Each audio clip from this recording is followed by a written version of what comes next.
Good morning दोस्तों। आज मैं आपके लिए लेके आया हूँ नर्मदा नदी अपोहा तंत्र। नर्मदा नदी जिसे इंडिया के मैप में हम देखना चाहेंगे कि नर्मदा नदी कहाँ से निकली है और कहाँ गिरती है। तो सिंपल सा है हमारा यहाँ पे अमरकंटक की मैकाल पहाड़ी से निकल के डायरेक्ट विंध्याचल एवं सतपुड़ा पर्वत के बीच से होके खंबात खाड़ी में जाके गिर जाती है। लेकिन इसके साथ ये कई सारी नदियों के साथ में सहायक नदियाँ इसकी उसके द्वारा कहाँ कहाँ ये बांध बनाती है, जलप्रपात बनाती है और कहाँ इसकी विद्युत परियोजनाएं हैं, हम इसको डिस्कस करेंगे। चूँकि नर्मदा नदी अपोहा तंत्र हमें समझने के लिए स्पष्ट है कि यहाँ पे हमें दो पहाड़ियों को समझना बहुत जरूरी है। जैसे एक विंध्याचल पर्वत है, सेकंड हमारा सतपुड़ा पर्वत है। तो विंध्याचल पर्वत एवं सतपुड़ा पर्वत के बीच से ये निकली है, जहाँ पे ये दोनों ज्वाइंट हो रहे हैं वहाँ से ये निकली है। तो जैसे हम देखने को मिलता है यहाँ पे कि हम पहले इस समझना चाहेंगे कि पहाड़ी आखिर कौन कौन कैसे पहाड़ी है यहाँ पे। तो देखिए यहाँ पे राजपीपला है ना, राजपीपला, महादेव पर्वत श्रेणी और मैकाल श्रेणी, ये हमारी सतपुड़ा पर्वत श्रेणी है।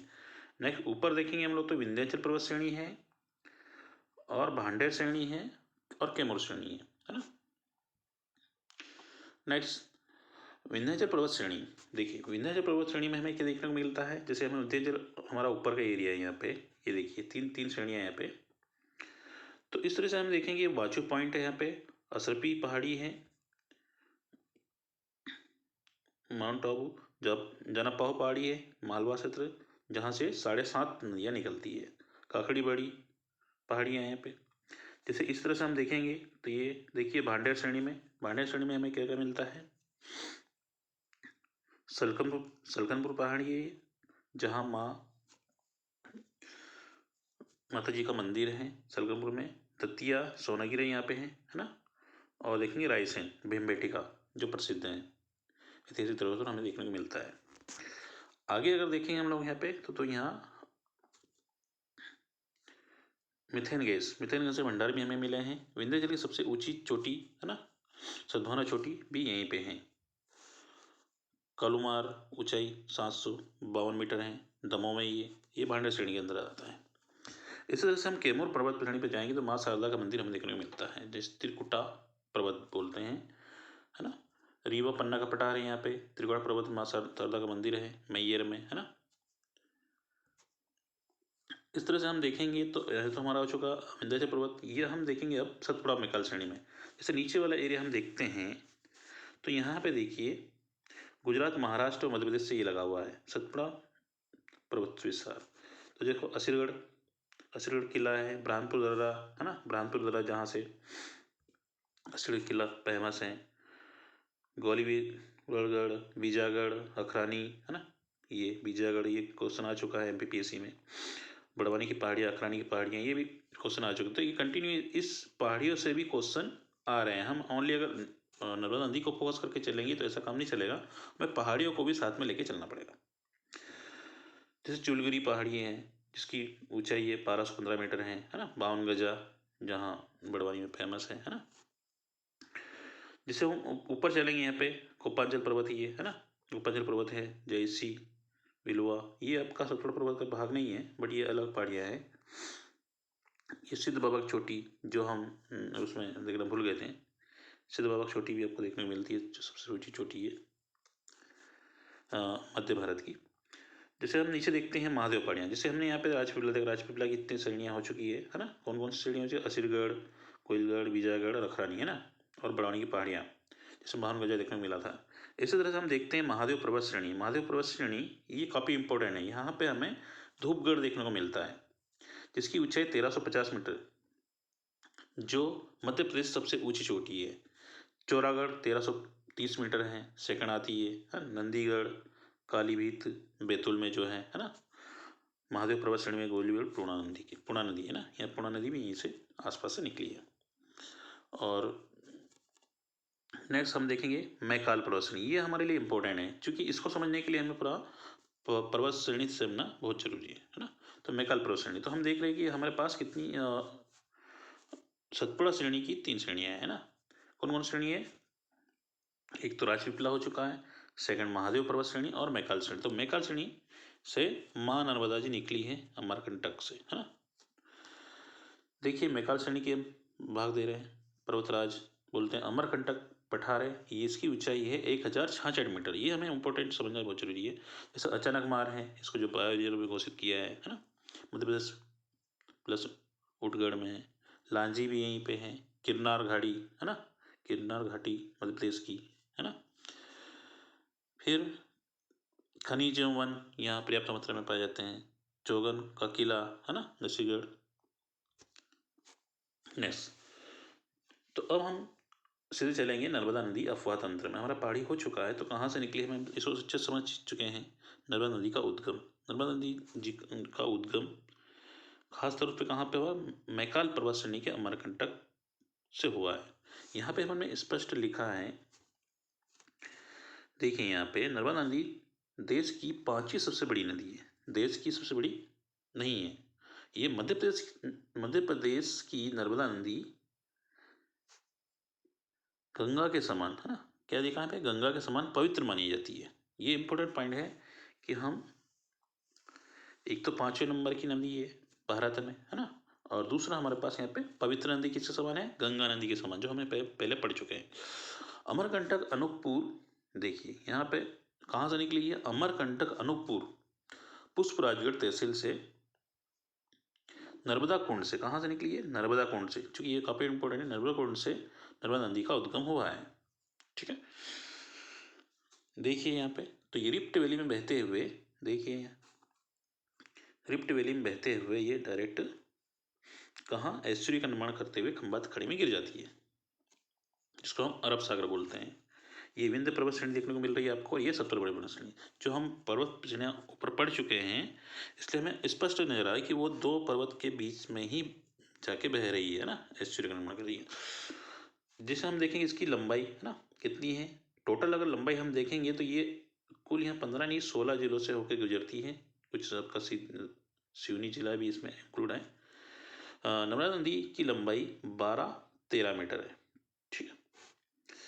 नदी का समापन हमने देख ही चुका है ना। देखिए, तो हमें मध्य प्रदेश अफवाह तंत्र समझने के लिए नर्मदा नदी अफवाह तंत्र समझने के लिए मध्य प्रदेश अफवाह तंत्र भी देखना बहुत जरूरी है। तो देखिए यहाँ पे हम देखना चाह रहे थे, नर्मदा नदी यहाँ से निकली है, कहाँ से, हम बार बार आपको रिवाइज करना चाहेंगे। अमरकंटक की मैकाल पर्वत श्रेणी, है ना, कि अनूपपुर जिले की पुष्पराजगढ़ तहसील से निकली है, और ये यहाँ से इस भ्रंश घाटी में बहते हुए एस्चुरी का निर्माण करते हुए बंगाल खंबात खाड़ी में जाके गिर जाती है अरब सागर में, ठीक है। तो देखिए ये तो हमें ओनली समझना क्या है, इसका अफवाह तंत्र समझना है, नर्मदा नदी तंत्र, ठीक है। तो इसके साथ हम दूसरा अफवाह तंत्र भी देख लेते हैं। जैसे हमने यहाँ पे स्पष्ट देखने को मिलता है, हमने स्लाइड में शो कर चुके हैं अफवाह तंत्र में, गंगा यमुना अफवाह तंत्र, है ना। देखिए ये गंगा यमुना जो यहाँ से हमें इतना एरिया दिखने को मिल रहा है ना, कितनी सारी नदियाँ हैं, ये सभी कहाँ जाके मिलती है, यमुना में मिलती है और गंगा नदी में मिलती है। जाके ये कहाँ जाती है, ये जो जाने वाली है ये आपकी जाएगी, ये जो हम डिस्क्रिप्शन दिख रहा है ये आपको कहाँ जाएगी, ये आपकी बंगाली खाड़ी में गिरेगी, है ना। और यहाँ पे हम देख रहे हैं कि ये यहाँ पे ये दो ही नदियाँ हैं जो आपके अरब सागर में जाके गिरती हैं, एक तो नर्मदा जी है और दूसरी ताप्ती। तो ये दोनों अफवाह तंत्र हमारे पश्चिम की ओर बह रहे हैं, और दोनों ही अलग अलग एस्चुरी का निर्माण करते हुए भ्रंश घाटी में जाती है और खंबात खाड़ी में जाके गिर जाती है। और यहाँ पे हम देख रहे हैं ये लाल वाला एरिया, ये अलग ही दिखने को मिल रहा है हमें, जैसे वर्धा, है ना, कान्हान, पैंच, है ना, बेनगंगा नदी। तो ये आपका गोदावरी नदी का अफवाह तंत्र है, ये आपकी बंगाल खाड़ी में जाके गिरेगी। ये आपकी यहाँ पे एक प्राणहिता नदी का निर्माण करेगी और गोदावरी नदी के साथ मिलके ये आपकी वहाँ ये डेल्टा बना के गिर जाएगी, ठीक है। तो हम देखने को मिलता है जैसे गंगा अफवाह तंत्र हो गया, देखिए ये येलो कलर में आपको देखने मिल रहा है नर्मदा अफवाह तंत्र। फिर आगे देखें हम लोग, ये देखिए गोदावरी अफवाह तंत्र, ताप्ती अफवाह तंत्र, देखिए स्पष्ट हमने स्पष्ट किया है माही अफवाह तंत्र जो सबसे छोटा अफवाह तंत्र है ना, छोटा तंत्र हम यहाँ पे शो भी कर दिया आपका महानदी अफवाह तंत्र है, ठीक है, ये महानदी के लिए हमने शो किया है, ठीक है। तो यहाँ पे देखिए गंगा यमुना मध्य प्रदेश का सबसे बड़ा अफवाह तंत्र है, ये क्वेश्चन भी आ सकता है कि सबसे बड़ा अफवाह तंत्र कौन सा है, एक क्वेश्चन यहाँ से हमारा कवर हो जाएगा। महानदी महानदी मध्य प्रदेश का सबसे छोटा अफवाह तंत्र है, ठीक है, ठीक है, एमपी की दृष्टि से ये काफी इंपॉर्टेंट हो जाता है, देखिए है ना। तो हम नेक्स्ट चलेंगे, देखिए नर्मदा नदी बेसिन समझने के लिए नर्मदा नदी बेसिन का कुल जल ग्रहण क्षेत्र हमारे पास कितना है 98,796, अगर हिंदी में एक्सप्लेन करना जाए तो 91,796 वर्ग किलोमीटर ये बहती है, बेसिन बनाती है, ठीक है। तो हम देख ही चुके हैं अमरकंटक, इसके बीच में अगर हम इम्पोर्टेंट शहर देखना चाहें जबलपुर है ना, जहाँ भेड़ाघाट प्रसिद्ध है, भोपाल भी इसके आसपास ही आता है ना, रायसेन जिला है ना, इंदौर ओंकारेश्वर मंदिर, भगवान ओंकारेश्वर महाकाल का मंदिर है यहाँ पे, महादेव जी का मंदिर है जो 12 ज्योतिर्लिंगों से एक है, महेश्वर है ना, बड़वानी, सूरत, देखिए सूरत कहाँ आ गया आपका, ये आपको गुजरात में ना, ये बड़ोदरा है ना, तो ये जगह गिर जाती है। यहाँ पे हमने शो कर दिया है कि भारतीय उपमहाद्वीप की 5वीं सबसे लंबी नदी है, ठीक है, बार बार आपको याद करने की जरूरत नहीं, एक बार स्लाइड आप खोल के देख लोगे तो आपको एज इट इज रिविजन हो जाएगा। प्रदेश में हिस्सा, अब ये 3 राज्यों से बह रही ना, इसलिए प्रदेश में कौन, मध्य प्रदेश में कितना है 86% है, और गुजरात में है 11%, 11% है, और 2% ओनली ये महाराष्ट्र में गुजरती है, महाराष्ट्र में से होकर गुजरती है ना। नेक्स्ट, तो हम नर्मदा नदी कैसे उत्पन्न हुई है इसके बारे में थोड़ा और चर्चा कर ले रहे हैं। तो देखिए यहाँ पे नर्मदा नदी मध्य प्रदेश की एक महत्वपूर्ण नदी है जो मध्य प्रदेश है ना, मध्य प्रदेश, गुजरात और महाराष्ट्र से होकर बहती है, और इसके साथ नर्मदा नदी का पानी राजस्थान में भी जाता है। कैसे जाता है हम बताएंगे आपको डैम के माध्यम से है ना, जब बांध बने हैं उसके माध्यम से राजस्थान में भी कवर करता है। तो इसको किससे लाभ हो रहा है, कितने राज्यों का लाभ हो रहा है, तो हम बोल सकते हैं ये बहती तो ओनली 3 राज्यों से, बट इसको 4 राज्यों को फायदा मिल रहा है ना। नर्मदा नदी को मध्य प्रदेश में माँ क्या बोला जाता है, माँ नर्मदा मैया का दर्जा दिया गया है। नर्मदा नदी एक ऐतिहासिक, मतलब पुराणों में भी इनका वर्णन मिलेगा आपको है ना, नदी है जिसका वर्णन हमें रामायण है ना, महाभारत में भी देखने को मिलता है, ठीक है। तो कहाँ कहाँ इनको क्या बोला गया हम आगे से पढ़ेंगे इसको।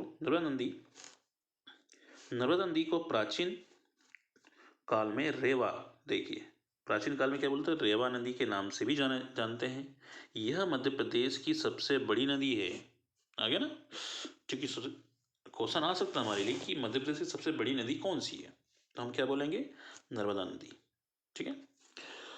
यह भारत में लंबाई के क्रम में 5वें क्रम में, हम पहले देख चुके हैं इसको 2-3 बार है ना, तो ज़्यादा समझने की जरूरत नहीं है। नर्मदा नदी का उद्गम, मध्य प्रदेश की सबसे महत्वपूर्ण नदी नर्मदा नदी का उद्गम मध्य प्रदेश राज्य में हुआ है, ठीक है। 4 राज्यों को फायदा मिला, लेकिन ओनली कहाँ से इसका निर्माण हुआ है, उत्पन्न हुई है अमरकंटक है ना, अनूपपुर जिले की पुष्प राजगढ़ तहसील, ये शहडोल गलत है, ठीक है, इसको सही कर लेना, पुष्प राजगढ़ तहसील में कि अमरकंटक की मैकाल श्रेणी से निकली है, ठीक है। एक स्थान जहाँ नर्मदा कुंड, ये इंपॉर्टेंट है, कहाँ से निकली है, नर्मदा कुंड से उद्गम हुआ है ना, क्योंकि यहाँ पे सोन नदी भी निकली है, जोहिला भी नदी, तो अलग अलग हमें पढ़ने को मिलेगा, इसलिए हमें ये याद रखना जरूरी है, नर्मदा कुंड से निकली है, ठीक है। नेक्स्ट, इसको हमने और रिवाइज किया है आपके लिए, थोड़ा सा और मॉडिफाई हो जाए कि आपको कन्फ्यूजन नहीं रहे। विंध्याचल सतपुड़ा पर्वत के बीच में, देखिए विंध्याचल पर्वत हम पहले समझ चुके हैं है ना, मैकाल पर्वत श्रेणी, तो आपको काफ़ी दिमाग में चला जा चुका होगा कि मैकाल श्रेणी सतपुड़ा पर्वत, हम अगर आपको डायरेक्ट बताना चाहते तो आपको समझ में नहीं आता, बट आपको काफ़ी क्लियर समझ में आ रहा है कि सतपुड़ा और मैकाल विंध्याचल पर्वत श्रेणी क्या होती है, ये भी समझ चुके हैं हम लोग, और मैकाल पर्वत श्रेणी भी हम देख चुके हैं।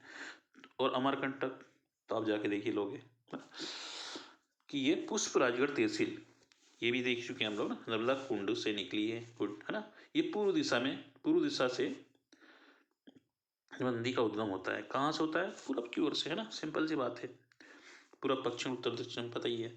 जो पश्चिम दिशा की ओर बहती है, किधर बहती है? पश्चिम दिशा की ओर बहती है। ये है इंपॉर्टेंट पॉइंट है कि ऐसी कौन सी नदी है, मध्य प्रदेश की कौन सी नदी है, ये से भी क्वेश्चन आ सकता है आपका, जो सबसे बड़ी भी है और पश्चिम की ओर बहती है।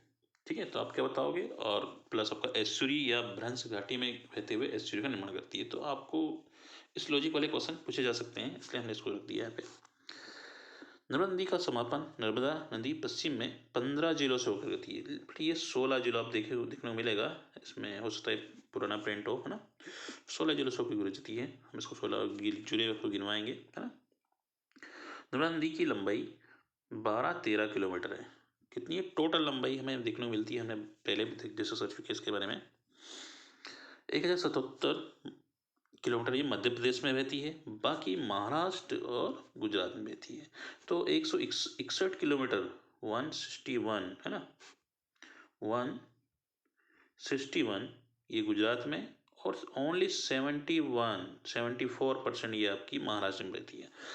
आगे हम लिखा मिलेगा आपको, है ना, तो टेंशन लेने की जरूरत नहीं है आपको। नहीं तो नर्मदा नदी के किनारे बसे शहर, अब कौन कौन शहर है ये भी जरूरी है। होशंगाबाद जो किनारे पे बसा है, जबलपुर, है ना, माहेश्वर, ओंकारेश्वर, पुनासा, नियमाबाद जैसे दार्शनिक स्थल भी आपको देखने को मिलते हैं, है ना। ओंकारेश्वर से ये दार्शनिक स्थल की बात कर रहे हैं, है ना। होशंगाबाद अब आजकल नाम इसका नर्मदापुरम हो चुका है ना। जलप्रपात देखने को मिलेंगे आपको, कपिलधारा, दुग्धधारा, सहस्त्रधारा और भेड़ाघाट जलप्रपात आपको देखने को मिलेंगे।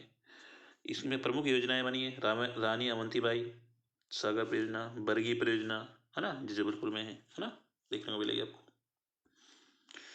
देखिए तो इस डायग्राम से और आपको काफी क्लियर हो जाएगा, आपके दिमाग में इससे छप जाएगा कि आप कभी भूल नहीं पाओगे।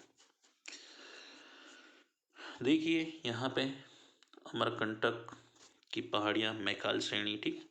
यहाँ पे आपको कपिलधारा जलप्रपात देखने को मिलता है जो कि अनूपपुर में है, ठीक है, मेंशन है इसमें।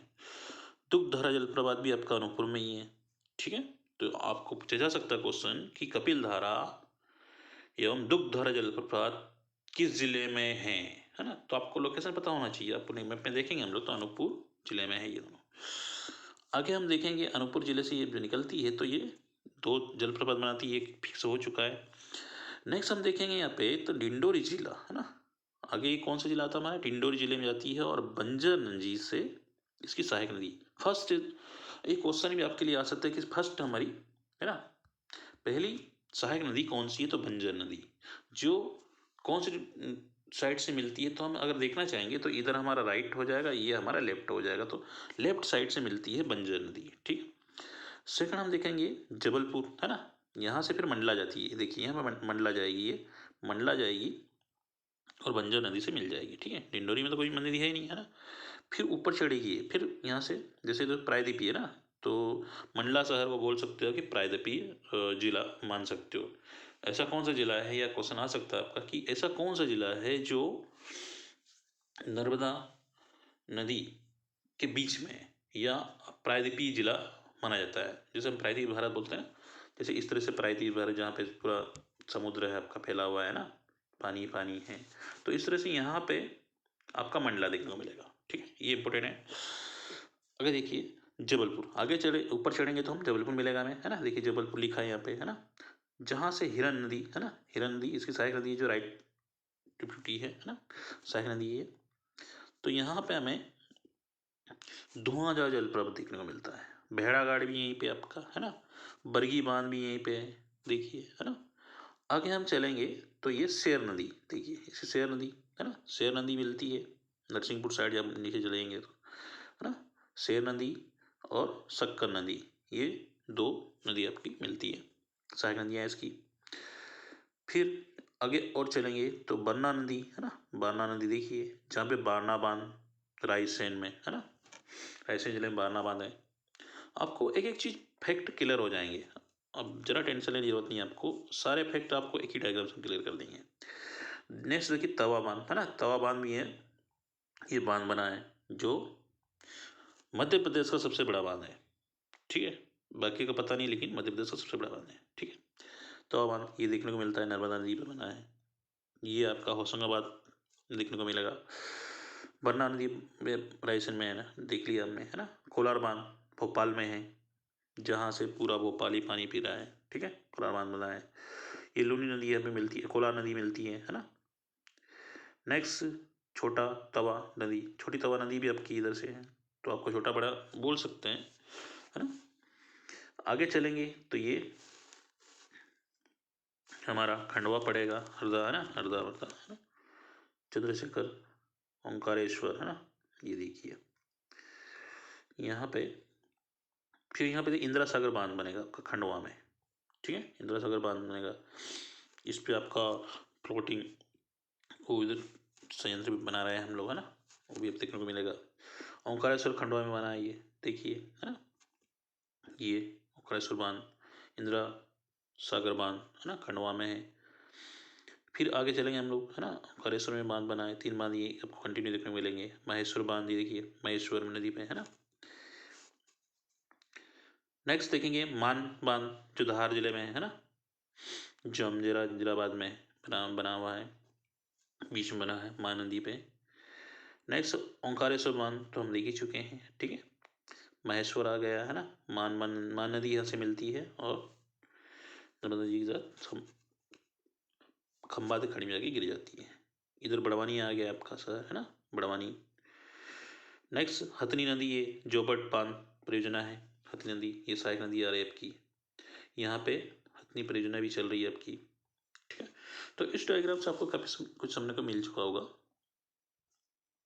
नेक्स्ट, तो अब हमने डायग्राम में समझ लिया, अब हम बाहर समझने के देखते हैं क्या किसमें क्या है। दक्षिण की ओर बहने वाली नदियां, ठीक है, दक्षिण की ओर मतलब नीचे की ओर, हम बोले तो उसको नीचे की ओर, ठीक है। उत्तर की ओर बहने वाली नदियां, तो जो ऊपर की ओर, ठीक है, सिंपल सी बात है। तो ऊपर से हम देख पहले ये पढ़ना चाहेंगे, हिरन, बरना, चोरल, करम, आदि। तो आदि में क्या आता है, मान नदी भी इसमें आएगी, है ना। अगर हम इसको पैक करेंगे तो देखिए कौन कौन सी नदी है, तो बरना नदी हो गई है ना, ये बरना नदी, कोलार नदी, है ना। यहाँ पे आपको ओंकारेश्वर से कावेरी नदी भी देखने को मिलेगी, जो हम आगे समझेंगे उसको, है ना। मान नदी, हिरन नदी, इससे नीचे हम देखेंगे तो यहाँ पे शक्कर शहर, है ना, बंजा नदी, है ना, ये सब सारी नदी आपको देखने को मिल रही है। तो देखिए दक्षिण की ओर से बहने वाली नदियाँ कौन सी है, शहर नदी, शक्कर, दूधी, तवा, छोटी बड़ी दोनों आ गई, गुंजन नदी, ठीक है, तो ये आपको देखने को मिलेगी। प्रमुख जलप्रपात देखेंगे हम लोग, चूंकि जलप्रपात इंपोर्टेंट है ना, नर्मदा नदी अगर आई हमारे लिए तो कुछ तो करके जाएगी ना। जिससे हम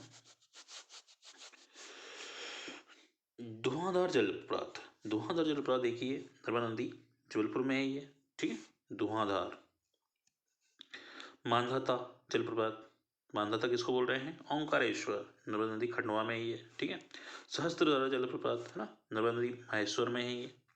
दुग्धधारा जलप्रपात, ये अमरकंटक में ही है, हम कपिलधारा हुई है ना, कपिलधारा और दुग्धधारा अनूपपुर जिले में। दर्द जलप्रपात ये खंडवा में है, तो हमें खंडवा में देखो, एक तो ये 2 खंडवा में और 2 अनूपपुर में हो गए, महेश्वर में, एक जबलपुर में, ठीक है। देखिए नेक्स्ट, तो इस डायग्राम से आपको देखने को मिला नर्मदा की कुल सहायक नदियाँ कितनी है, 41, ठीक है, इंपॉर्टेंट ये विंध्याचल पर्वत श्रेणी है, सतपुड़ा श्रेणी है ना, ये बायां है, ये दायां है, ठीक है। तो आपको देखने को मिल चुका है ये, आगे देखते हैं हम लोग, है ना। देखिए नर्मदा नदी की कुल 41 सहायक नदियां हैं, बाईं ओर से 22 सहायक नदियां, ये इंपॉर्टेंट है, इतना याद रखो, 22 बहुत सारी नदियां हैं जो हमने इंपॉर्टेंट है उनको समझ चुके हैं, और 19 दाई सहायक नदियां हैं। ये आपका दायां हो गया, ये आपका बायां हो गया, और क्लियर कर दिया हमने, है ना। जैसे देखिए यहाँ पे हमने नदियां भी शो कर दी, बरगी, हिरण, वरना, चंद्रकेसर, हथनी, मान, कोलार, इंपॉर्टेंट नदियां देखिए। थावर, ये आपकी बायां ओर से मिलती है, बंजर, महान, शक्कर, दूधी, शेर, तवा, गंजन, है ना, छोटी तवा, हेलॉन, ठीक है। तो इस तरह से आपकी नदियाँ कंप्लीट हो चुकी है, ठीक है। तो हम अफवाह तंत्र पढ़ रहे हैं, इसलिए हम सहायक नदियाँ जो इम्पोर्टेंट हैं उसी को लिया है। तो देखिए यहाँ पे अब देखने को मिलेगी और आपको क्लियर हो जाएगा इससे, है ना, क्योंकि हमने डायग्राम अच्छे से रखे आपके लिए कि आपको इस तरह से क्लियर हो जाए कि आप एक बार देखो और एग्जाम में जाके फट से लगा के आ जाओ और नर्मदा पावसान सिर्फ एक भी नंबर आपका गलत नहीं हो, ठीक है। तो देखिए हमने और इसको नर्मदा कुंड देखिए, अमरकंटक की पहाड़ियाँ, मैकाल श्रेणी, ये देखिए ये स्पष्ट हो गया कि सतपुड़ा पर्वत श्रेणी है और ये आपका विंध्याचल पर्वत श्रेणी है, ठीक है। तो यहाँ से ये बरगी डैम का निर्माण करती है। बरगी डैम कहाँ पे है, तो हमें इतना जानना चाहिए, ये बरगी डैम हमारा जबलपुर में है, बरगी नदी पे है, ठीक है। बरगी नदी सॉरी नर्मदा नदी पे है, जहाँ आपकी डिस्ट्रीब्यूटी है। शेर नदी ये देखिए, शक्कर नदी, दूधी, तवा, कितनी बार देखना चाहोगे आप, रट आ जाएगा आपको। भेड़ाघाट बांध ये आपका जबलपुर में देखने को मिलता है, ठीक है। पूर्व से पश्चिम की ओर बहती है, देखिए आपको बरना नदी आ गई है ना। कोलार नदी भोपाल की फेमस नदी है आपकी। मान नदी, मान नदी अब पता ही है हमें, मनावर से निकली है ना, मनावर से नहीं सॉरी धार लगी है, ये आपका मान बांध बना है ना। हीरा नदी उत्तर की ओर देखेंगे तो दक्षिण की, ये दो उत्तर ये दक्षिण, ठीक है। बंगाल खाड़ी में ये भ्रंश घाटी से गिरती है भाई, कहाँ गिर जाती है, भ्रंश घाटी में, आगे समझेंगे ना क्या होती है, ये भी समझा देंगे आपको। बंगाल खाड़ी में अरब सागर में जाके मिल जाती है, ठीक है। नेक्स्ट देखिए, और हमने आपको क्लियर कर दिया अनूपपुर जिला, कपिलधारा जलप्रपात, जबलपुर जिला, है ना, संभाग भी है हमारे। दुग्धर जलप्रपात, भेड़ाघाट, खंडवा में, बड़वा में 2 जलप्रपात, मंदार और दर्दी, है ना। कपिलधारा जलप्रपात ये 15 मीटर ऊंचा है, ठीक है। अनूपपुर जिला में 2 जलप्रपात देखने को मिलते हैं, हमें देख ही चुके हैं हम लोग, है ना, दुग्ध और कपिलधारा, ठीक है। देखिए दुग्धधारा ये इधर साइड है ना। भेड़ाघाट ये 18 मीटर ऊंचाई है इसकी, जबलपुर में है, देखिए और क्लियर हो जाएगा आपको। खंडवा के बड़वा में मंदार 12 मीटर इसकी चाहिए, दर्दी जलप्रपात यहाँ पे, है ना। देखिए खरगोन महेश्वर में सहस्त्र जल जलप्रपात है 8 मीटर ऊंचाई पे, है ना, ठीक है, क्लियर हो गया। तो देखिए हमने इसको जो और भी रखा आपके लिए नर्मदा नदी के प्रमुख बांध, है ना। तो बांध को भी हम इस अच्छे से समझ चुके हैं, तो अब हमें ज़्यादा याद करने की जरूरत नहीं होगी, एक ही बार में हमें याद हो जाएगा। मतलब इस नदियों का मायका कहा जाता है, ठीक है, क्या कहा जाता है, मायका। यहाँ भारत की सबसे ज़्यादा बहती नदियाँ मिलती है, 41 तो भाई इसकी सहायक नदी है, ये तो बात खत्म ही हो गई है ना। नदियों का मायका भी कहा जाता है। नर्मदा नदी मध्य प्रदेश की सबसे बड़ी नदी है, ठीक है। सदा सरोवर परियोजना चल रही है यहाँ पे, है ना। कौन सी परियोजना चल रही है, जो सबसे बड़ी परियोजना हमारी है ना, सदा सरोवर परियोजना है। गुजरात, राजस्थान, मध्य प्रदेश और महाराष्ट्र, ठीक है, ये 4 राज्यों को फायदा दे रही है इसमें, है ना। इंदिरा गांधी नर्मदा सागर परियोजना, है ना, खंडवा पुनर्वासन बनी है, इसका नाम अभी बदल चुके हैं, है ना, होशंगाबाद, ये इसको नर्मदापुरम कर लेना, इसको तवा घाटी परियोजना है यहाँ पे। नेक्स्ट हम देखेंगे कोलार परियोजना, नदी की सहायक नदी पर सीहोर जिले में स्थित है। ओंकारेश्वर परियोजना खंडवा जिले में मानदता में है। महेश्वर परियोजना महेश्वर नदी बनी है, ठीक है। तो हमें ज़्यादा समझने की जरूरत नहीं, जो हमें दिमाग में फिक्स हो चुका है मैप के द्वारा। देखिए और हमने मैप के रखे हैं इसी के थ्रू। नर्मदा नदी बांध उद्गम इसका सड़ो नहीं है अनूपपुर, ठीक है।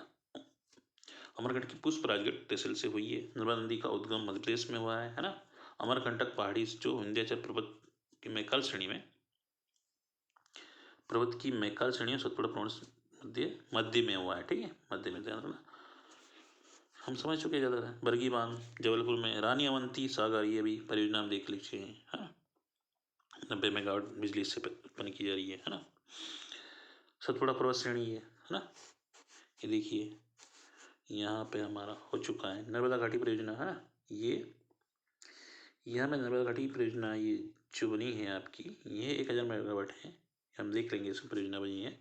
और ये ओंकारेश्वर 550 मेगावाट यहाँ से बिजली उत्पन्न की जा रही है ना। और यहाँ देखिए 450 मेगावाट धार महेश्वर से में भी हमारा परियोजना चल रही है, वहाँ से भी आपको 450 मेगावाट बिजली उत्पन्न हो रही है। सरदार सरोवर है ना, गुजरात में ये। नेक्स्ट देखिए, हम अलग अलग इसको और समझने की कोशिश करेंगे डिटेल में, तो आपको और क्लियर हो जाएगा इसमें। रानी अवंती बाई सागर परियोजना, जबलपुर में ये, ठीक है। आपको फिक्स एक तरह से दिमाग में बिठा देंगे। यह परियोजना बिजोरा गांव के निकट है, ठीक है। बिजोरा गांव है जबलपुर में, कोई होगा गाँव, वहाँ से है। इससे लाभांश जिले कौन से, मंडला, जबलपुर और सिवनी, कटनी, रीवा है, ठीक है। सतना भी है इसमें। इस परियोजना में 105 मेगावाट, देखिए हमने यहाँ क्लियर कर दिया, डायग्राम से क्लियर कर ही दिया है। 105 मेगावाट बिजली उत्पन्न होती है और इससे जबलपुर नगर में जल पूर्ति होती है, इससे मिलता भैया ना। दूसरा हम देखिए सरदार सरोवर परियोजना। यह परियोजना 4 राज्यों में, 4 राज्यों को इससे फायदा मिलता है। हमें पहले दे चुके हैं ना सरदार सरोवर से। मध्य प्रदेश, गुजरात, महाराष्ट्र, राजस्थान संयुक्त परियोजना है ये, है ना। यह परियोजना गुजरात के लियम ग्राम से के पास बनाया गया था। इसकी नींव 1961 में कब हुई थी, इसकी नींव कब डाली थी इसकी, 1961 में पंडित जवाहरलाल नेहरू ने रखी थी। किसने रखी थी, सोचने वाली बात है भाई, कितने साल हो गए होंगे आज से, है ना। सरदार सरोवर परियोजना शुरू हुई, फिर उसमें आंदोलन चले, उसके बाद उसको सही हुआ, ठीक है। तो इसमें काफ़ी कुछ हुआ था, इसलिए मेगा पार्क ने इसमें विरोध भी किया था। तो सर मैंने कुछ विवाद के कारण बंद हो गया था, ठीक है। लेकिन 1999 में पुनः इसका प्रारंभ हो गया, ठीक है। 2006 में पूरा हो गया है। कब हुआ ये कंप्लीट, 2006 में। देखिए 1961 में शुरू हुई थी, है ना, जो हमारी सेकंड शायद पंचवटी योजना थी, उसको दोबारा शुरू किया था इसको। उसके बाद ये 2006 में जाकर कंप्लीट हुई है। तो इतनी लंबी योजनाएं भी होती है, कहीं विवाद आ जाता है। गुजरात को 16%, मध्य प्रदेश को 57% मिलता है इससे लाभ, और महाराष्ट्र को 27% बिजली दी जाती है। ये हम पहले डिस्कस कर चुके हैं इसको। इसमें 1200 मेगावाट बिजली बन रही है, बहुत ज़्यादा बन रही है इसमें, ठीक है।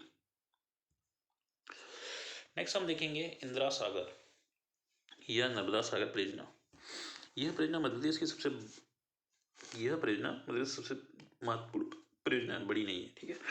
यह परियोजना 1984 में तत्कालीन प्रधानमंत्री इंदिरा गांधी जी के द्वारा शिलान्यास किया गया था। कब किया गया था इसका, 1984 में। देखिए वो 61 में हुई थी, वो 6 में सेल हुई, ठीक है, बताओ। और ये तो हो गई होगी, शिलान्यास किया गया। यह परियोजना को पुनासा में बनाया गया है। कहाँ पे, पुनासा डैम बना है वहाँ पे। पुनासा डैम काफ़ी फेमस है, सुना है ना। इसको स्विट्जरलैंड में बनाया जाता है।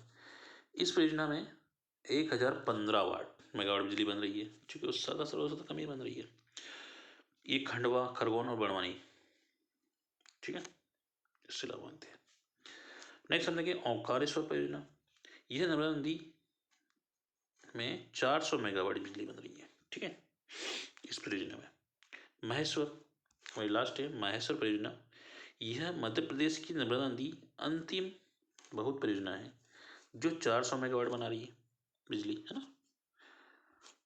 नेक्स्ट अब हम कुछ इम्पोर्टेंट फैक्ट्स इसके देख लेते हैं, है ना, जिससे आपको काफ़ी कुछ हम पढ़ चुके हैं, लेकिन और एक बार रिवाइज हो जाएगा आपका। नर्मदा नदी का उद्गम अनूपपुर जिले के विंध्याचल एवं सतपुड़ा पर्वत के पूर्व संधि स्थल पर, देखिए ये इंपॉर्टेंट है, अमरकंटक में नर्मदा कुंड से हुआ है। नर्मदा कुंड हम देख चुके थे, बट यहाँ में संधि स्थल नया पता चला है। नर्मदा नदी का वर्णन 4 वेदों, देखिए वेदों में भी ज्ञात होता है। वेद व्यास जी ने स्कंद पुराण में किया है, ठीक है। ये क्वेश्चन भी आपका आ सकता है। नर्मदा नदी अपने उद्गम से विपरीत दिशा पूर्व से पश्चिम की ओर बहती है, पता है हमें। नर्मदा नदी का उल्लेख रामायण, महाभारत, ये पढ़ चुके हैं हम लोग, ठीक है। कालिदास जी ने नर्मदा नदी को सोनप्रभा बोला है, ठीक है। उन्होंने रघुवंशम में उल्लेख किया है, रघुवंशम का एक वर्णन किया है इसमें। कालिदास जी ने मेघदूत में, देखिए कालिदास ने मेघदूत में भी किया है, रघुवंशम में भी किया है, ठीक है। इसकी प्राकृतिक सुंदरता का वर्णन किया है। पूरे विश्व में नर्मदा नदी एकमात्र ऐसी नदी है, विश्व में बोल दिया, देखो, है ना, जिसकी परिक्रमा की जाती है। अरे बाप रे, पुराणों में कहा जा रहा है कि गंगा नदी में स्नान से जो फल मिलता है, अरे फल भी मिलता है बताओ, उतना फल तो नर्मदा जी के दर्शन मात्र से ही मिल जाता है। वेरी गुड, ताली बजाने लायक काम किया है ना। तो ओनली दर्शन भी कर लोगे, आप वहां से गुजर भी जाओगे तो आपका काम हो जाएगा, ये कहना चाह रहे हैं, ठीक है। तो जो हम गंगा में डुबकी लगा के करते हैं वो हम ओनली दर्शन करने से ही हो जाता है, नहाने धोने की जरूरत भी नहीं है। आप दर्शन कर लो, कुल्ला करके निकल लोगे तो आपका काम हो जाएगा। नेक्स्ट आपका नर्मदा नदी अपने उद्गम से समापन तक में, ये थोड़ा गलत दिया है हमने, 98 लिखा था वो सही है, सो थोड़ा मैच कर लेना। अब वह अंदर देखने को मिलता है, ठीक है। नेक्स्ट हम देखेंगे नर्मदा नदी कुल सहायक नदियाँ 41 देख ही चुके हैं हम लोग, 22 बाईं ओर से, 19 दाईं ओर से, ठीक है। तो इसमें कपिल धारा प्रपात है ना, दुग्धधारा, ये तो बनी है ना, जिले में, अनूपपुर जिले में है, ये 15 मीटर ऊंचाई पे है, ठीक है। धुआंधार जलप्रपात मध्य प्रदेश में नर्मदा नदी पर है ना। जैसे भेड़ाघाट है ना, भेड़ाघाट में जबलपुर में है, 18 मीटर ऊंचाई पे है ये। दुग्धधारा जलप्रपात मध्य प्रदेश में नर्मदा नदी पर बना है, जो अनूपपुर जिले में 15 मीटर ऊंचाई पे है। मंदार जलप्रपात नर्मदा नदी पे है, जो बड़वा में है, ठीक है। सहस्त्रधारा जलप्रपात है ना, सहस्त्रधारा का ये भी आपका नर्मदा नदी महेश्वर है ना, खरगोन में है, 8 मीटर ऊंचाई पे है ये। दर्द जलप्रपात ये बड़वा में आपका है ना, इसकी ऊंचाई नहीं दी गई है। मध्य प्रदेश की 5 बड़ी नदियां हैं, नर्मदा, चंबल, सोन, ताप्ती और बेतवा, ठीक है। तो सबसे बड़ी नदी बोलेंगे तो नर्मदा जी है, नेक्स्ट चंबल, सोन, ताप्ती, बेतवा, ये क्रम रहेगा। मध्य प्रदेश को नदियों का मायका भी कहा जाता है। देखिए इसमें हमें कालिदास जी को और भी आपको क्लियर किया है यहाँ पे। मैकाल से निकलने के कारण नर्मदा को मैकाल कन्या भी कहा जाता है। स्कंद पुराण में इस नदी का वर्णन रेवाखंड के अंतर्गत किया गया है। कालिदास के मेघदूत में नर्मदा को रेवा समुद्र मिला है। अमरकंटक से निकलने वाली इस पावन धारा को रुद्र कन्या भी कहते हैं। देखिए नर्मदा नदी को अन्य नामों से भी जाना जाता है, जैसे नामोदास, सोमो देवी, शंकरी, है ना, ये बोला है। और भी अब इसके महत्वपूर्ण टिप्स हम देख ले रहे हैं, है ना, क्योंकि ये तो हम पढ़ चुके हैं, ऐतिहासिक धरोहर ये सब सारे है ना ग्रंथ मिलता है। मतलब ऐसी एक ऐसी नदी है जिसको गंगा नदी के समान पवित्र माना जाता है। नर्मदा नदी एक दर्शन मात्र से ही सारे पाप धुल जाते हैं, पुण्य हो जाते हैं। रामायण महाभारत में इसका वर्णन मिलता है। महत्वपूर्ण टिप्स हम देख लेते हैं इसके। नर्मदा नदी को स्थानीय रूप से रेवा नदी के नाम से जाना जाता है। यह भारत की 5वीं सबसे बड़ी नदी है, याद हो गया। भारत में सबसे लंबी नदी पश्चिम दिशा में बहने वाली नर्मदा नदी सो माना जाता है। नदी मध्य प्रदेश में अनूपपुर, ठीक है, अमरकंटक पहाड़ियों से निकलती है, खंबाती खाड़ी में जाके गिर जाती है। नर्मदा नदी भारत की प्रायद्वीपीय नदी, भारत है ना, महत्वपूर्ण नदी मानी जाती है। नर्मदा नदी राजा मैखल की पुत्री मानी जाती है। ये आपके लिए नया है, इसको नोट कर लीजिएगा। कालिदास ने नर्मदा नदी को सोमप्रभा कहा है। कालिदास जी ने सोमप्रभा तो हम देख ही चुके हैं ना। कालिदास द्वारा रचित रघुवंशम है ना, ये आपको याद रखना पड़ेगा, नर्मदा नदी का उल्लेख किया है। मेघदूत में भी इसका वर्णन किया है, ठीक है।